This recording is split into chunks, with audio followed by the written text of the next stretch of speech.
প্রধান যে বিষয়গুলো আমরা আলোচনা করেছি এর মধ্যে প্রধান হচ্ছে আমরা নির্বাচন সম্পর্কিত বিষয় আলোচনা করেছি এবং নির্বাচনের সংস্কার বিভাগ আপনার কমিশন এবং আপনার নির্বাচন ব্যবস্থার সংস্কার সব কিছুগুলোই আমরা আপনার তুলে ধরেছি এবং আমাদের যে মতামত সেটা আমরা দিয়ে এসেছি। আমরা বলেছি যে নির্বাচন কমিশনার নিয়োগ আইন স্থগিত করে প্রধান রাজনৈতিক দলসমূহ ঐক্যমতের ভিত্তিতে অনতিবিলম্বে নির্বাচন কমিশন গঠন করতে হবে এবং আমরা একটা রোড ম্যাপ দিতে বলেছি। নির্বাচন কমিশন কবে নির্বাচন হবে সে আমরা একটা রোড ম্যাপ দিতে বলেছি।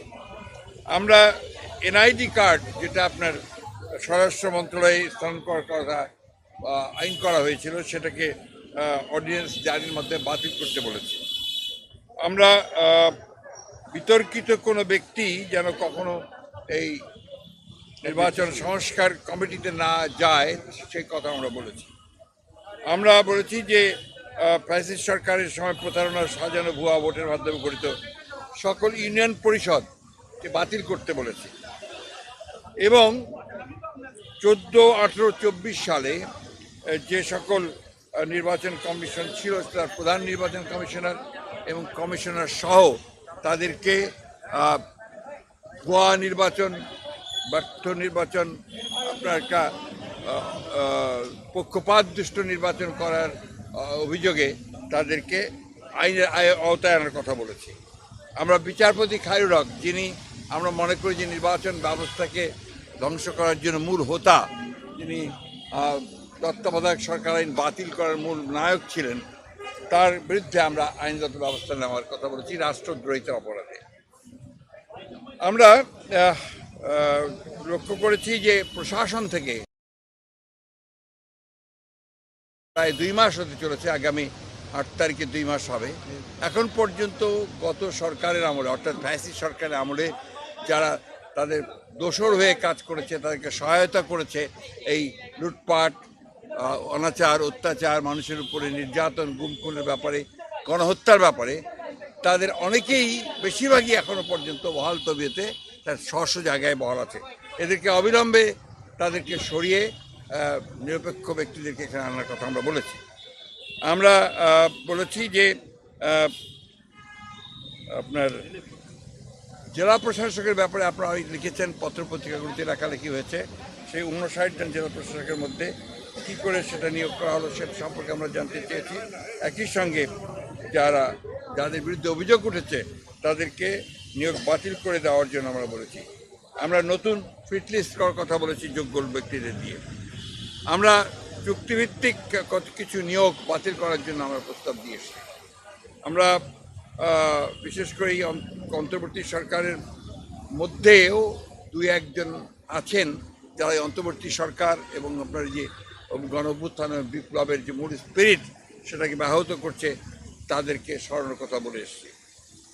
আর আমরা যারা পদোন্নতি বঞ্চিত হয়েছে সরকারি কর্মকর্তা 15 বছর ধরে, তাদেরকে ভূতাপেক্ষ পদোন্নতি নিশ্চিত করার কথা আমরা বলে এসেছি। এই ছিল আমাদের আপনার মোটামুটি আপনার বক্তব্য, পয়েন্ট ভিত্তিক, হ্যাঁ। এবং আপনার বিচার বিভাগের ব্যাপারে আমরা খুব পরিষ্কার করে যেটা বলেছি সেটা হচ্ছে যে এই বিচার বিভাগে হাইকোর্ট বিভাগ, যেটা এখন পর্যন্ত কোনো পরিবর্তন হয়নি এবং হাইকোর্ট বিভাগের বেশিরভাগ নিয়োগই ছিল কিন্তু আপনার দলীয় ভিত্তিতে এবং প্রায় 30 জন বিচারককে বহাল তবিয়তে তারা কাজ করছে এখনও। এদের ব্যাপারে ব্যবস্থা নেওয়ার জন্য, প্রয়োজনীয় আইনগত ব্যবস্থা নেওয়ার জন্য আমরা কথা বলেছি।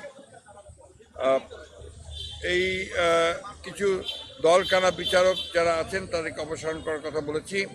আর অতি দ্রুত আমরা পিপিজিপি নতুন নিয়োগ করার কথা বলেছি।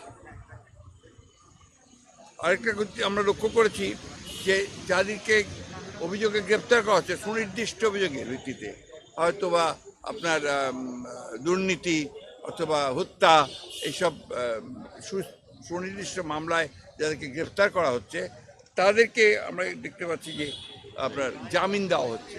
এটা অত্যন্ত উদ্বেগজনক বিষয়টা আমরা দেখার জন্য বলেছি। আমরা 2007 সাল থেকে 24 সাল পর্যন্ত 5ই আগস্ট পর্যন্ত আওয়ামী লীগের আমলে দায়েরকৃত সকল মিথ্যা মামলা, গায়েবী ভুয়া সাজানো রাজনৈতিক উদ্দেশ্যে প্রণোদিত মামলাগুলোকে প্রত্যাহারের জন্য আমরা নীতিগত সিদ্ধান্ত ঘোষণা ও প্রত্যাহারের প্রয়োজনীয় ব্যবস্থা গ্রহণ করার কথা বলেছি।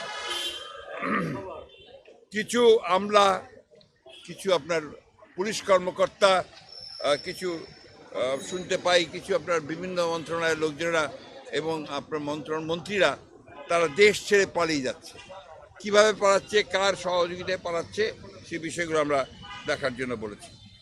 আর একটা বিষয় আমরা জোর দিয়ে বলেছি যে আজকে পতিত ফ্যাসিবাদী প্রধান শেখ হাসিনা ভারতে আছে। ভারতের থেকে তাকে কেন্দ্র করে তার মাধ্যমে যে সমস্ত ক্যাম্পেইন চলছে, প্রচারণা চলছে, যে অপপ্রচার চলছে, সেই বিষয়গুলো হতে পারছে এই জন্য যে সে ভারতে আছে। এই বিষয়টাকে ভারতের সরকারের সঙ্গে আলোচনা করার জন্য এবং তাকে ওই অবস্থা থেকে সরিয়ে দেওয়ার জন্য আমরা সরকারকে অনুরোধ করেছি। তারা ভারত সরকারের সঙ্গে এটা নিয়ে কথা বলবে। সেই সঙ্গে পার্বত্য চট্টগ্রামে যে ধরনের অস্থিরতা সৃষ্টি করার চেষ্টা করা হচ্ছে সেটাও আমরা কিন্তু আপনার বলেছি যে পার্বত্য চট্টগ্রামের ব্যাপারটাকে আরও গভীরভাবে দেখে সেখানে কারা এই ঘটনাগুলোর সঙ্গে জড়িত তাদের বিরুদ্ধে ব্যবস্থা নেওয়ার জন্য আমরা কথা বলেছি। আরেকটি কথা আমি বলি যে আপনার গুম খুনের সঙ্গে যারা জড়িত তারা এখনও কিন্তু ধরাছোঁয়ার বাইরে। তাদেরকে খুব কম, একমাত্র জিয়াউল হাসান ছাড়া আর কাউকেই ধরা হয়নি। আমরা মনে করি যে অবিলম্বে, দাবি জানিয়েছি যে অবিলম্বে তাদের সকলে চিহ্নিত করে তাদেরকে গ্রেফতার করা হোক ও তাদের বিরুদ্ধে ব্যবস্থা নেওয়া হোক। এবং জাতিসংঘের একটি দল এসছে এখানে, কিন্তু দুর্ভাগ্যজনকভাবে সেই দলটিকে যারা এর সঙ্গে জড়িত আছেন এই বিভিন্ন ডিপার্টমেন্টের, তারা তাদেরকে সেইভাবে সহযোগিতা করছে না। তৃতীয়ত হচ্ছে যে আপনার সম্প্রতি দুর্গা পূজাকে কেন্দ্র করে, সহজ উৎসবকে কেন্দ্র করে আপনারা লক্ষ্য করেছেন যে সনাতনের কিছু মানুষ, সবাই না, কিছু মানুষ তারা কিন্তু অত্যন্ত পরিকল্পিতভাবে জনগণেরকে উস্কে দিচ্ছে বাংলাদেশের বিরুদ্ধে এবং তারা অপপ্রচার চালাচ্ছে। কাজে হিন্দু কমিউনিটির উপরে এখানে অত্যাচার হচ্ছে, নির্যাতন হচ্ছে, এই ধরনের কথাবার্তা তারা বলতে যাচ্ছে, যেটা সর্বৈম এটা মিথ্যা। আমরা সবাই জানে, এটা আপনারা দেখছেন করছে। এটা হচ্ছে একটা সুদূর পরিকল্পনা তাদের, যে বাংলাদেশে আপনার মাইনরিটিকে নির্যাতন করা হচ্ছে, বাংলাদেশের বিরুদ্ধে এটা একটা ষড়যন্ত্র বলে আমরা মনে করি। এই কথাগুলো আমরা তাদেরকে অত্যন্ত গুরুত্ব সহকারে বিবেচনার জন্য বলেছি ও তার বিরুদ্ধে প্রয়োজনীয় ব্যবস্থা গ্রহণ করার জন্য আমরা বলেছি। নির্বাচন অনুষ্ঠান তাদের 1 নম্বর প্রায়োরিটি। সব কিছু অত্যন্ত সহৃদয়তার সঙ্গে তারা দেখছেন এবং তারা মনে করেন আমাদের দাবিগুলো হচ্ছে জনগণের দাবি, আমাদের দাবিগুলো তাদেরও দাবি।